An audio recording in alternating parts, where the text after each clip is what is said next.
when the aspirations of India being a developed economy by 2047, India being in a race to compete against US and China, and India's much famed, talked about Amrit Kal, in fact, got questioned by none other than Raghuram Rajan, former RBI governor, as well as the former chief economic advisor to Government of India. And he's saying that even if India continues to grow at 6% per annum by 2047, that's another 24 years or so from now, India is still likely to be in the middle income trap. In fact, he's saying it's not just the middle income trap, it is likely to be the lower middle income trap that India will be in.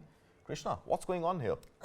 Imagine, just 48 hours before this, or less than 48 hours before that, we heard Raghuram Rajan say people in Noida and Gurugram are living in the first world. First world. They're dealing with first world issues. So interesting analogy is making, probably alluding to the fact that there are parts of India where if you're staying and you're living and you're looking at it, you'll be like, where is the problem? We are, this is as good as a Singapore or as good as any of the other cities. Whatever you travel and buy from Singapore is available here in Noida or in Gurugram, from health food to just about anything that you feel like.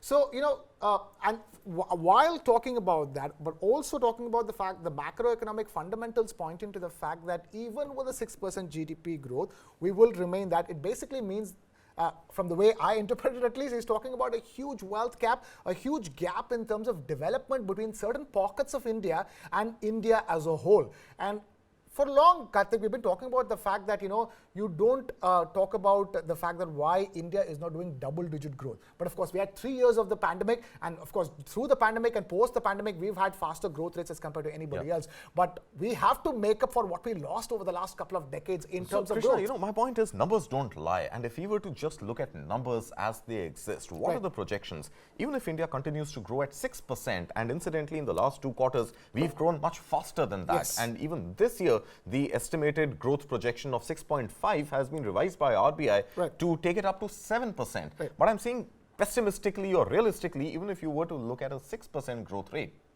Rule of 72 suggests that every 12 years rather, your GDP size is going to double. Now, right now, we should hopefully close FY24 at, let's say, $4 trillion, right? $4 trillion, 12 years from now, 2036, we are looking at a size of $8 trillion.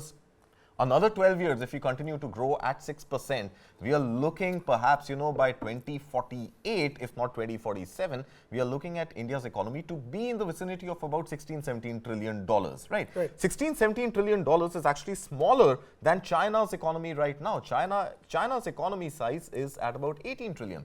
Now, if you were to discount this growth rate over inflation of the same, let's say 6.5%, 5%, are we really talking about growth by 2047?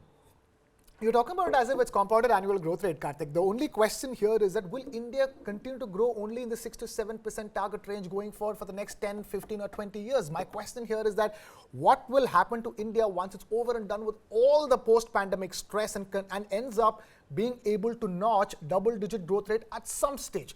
Because let's face it, for China to get to the $18 trillion number today, it was doing double-digit growth rates for over a decade. Absolutely. So India is waiting for that decade where it will notch up double-digit growth, and we're all working towards that. From everything from making everything in India to increasing our exports, the idea is that we push ourselves towards 9-10% growth rates and keep it at that for about 5 to 10 years, and then it's a different story altogether. Yeah, sure. But let's also look at something else that Raghuram Rajan has pointed to. And again, interesting there, that if India's economy was to quadruple in the next 20 years, and the same assumption was to hold true even for India's per capita income, which is in the range of about $2,500 right now, if that were to contribute to about $10,000 in the next 20 years or so, even that doesn't cut it, because inflation, even if you're growing at double digits, inflation is also going at least 5%, 6% year on year.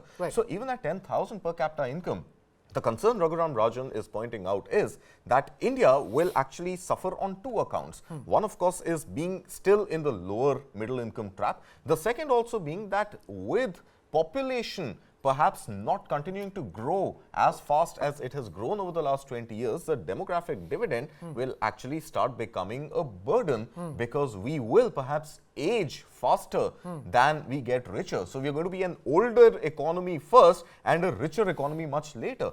Some genuine concerns, I think. There are genuine concerns over here because let's face it, even when you talk about population, India doesn't have the same population problem between the north and the south. Yeah. The south has a declining population, or rather degrowing population, whereas the north continues to grow as if nothing else has affected it. So in that sense, to even put a composite picture of India regarding the demographic dividend and population, the growing old you're talking about, Karthik, is already happening in the south of India. Yeah. You're seeing more and more people dependent on lesser and lesser young people, just like how Japan eventually ended up becoming. The point is, if we are becoming an older economy and if you're becoming an economy which is largely driven by older people, or an economy which is taking care of older people, retired people, aging people, how do you grow at double digit? And hence the whole question of a faster or a China-like last decade growth rate for India seems a bit elusive. Right. But the only question is, how well do you develop that part of India which is growing in terms of population but not growing in terms of economy? You have the south of India that is growing in terms of economy, continuing to notch up great numbers, continuing to be the largest contributors to the country's GDP.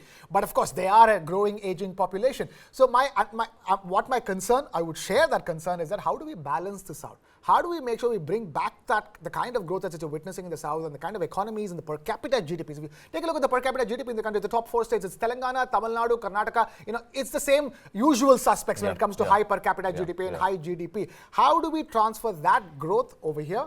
And how do we ensure that the demographic disadvantages the South will face eventually can be mitigated with? So that is a challenge that India will have to deal with. I always believe that India is multiple Indias always thrown in together. We'll have to take our strengths from somewhere and reduce our weaknesses in certain places.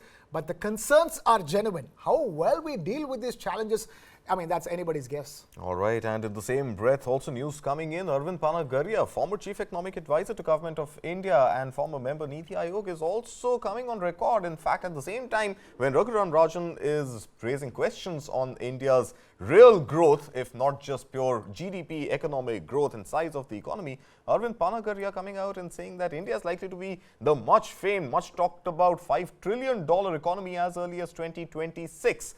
Well, let's see how those numbers really stack up.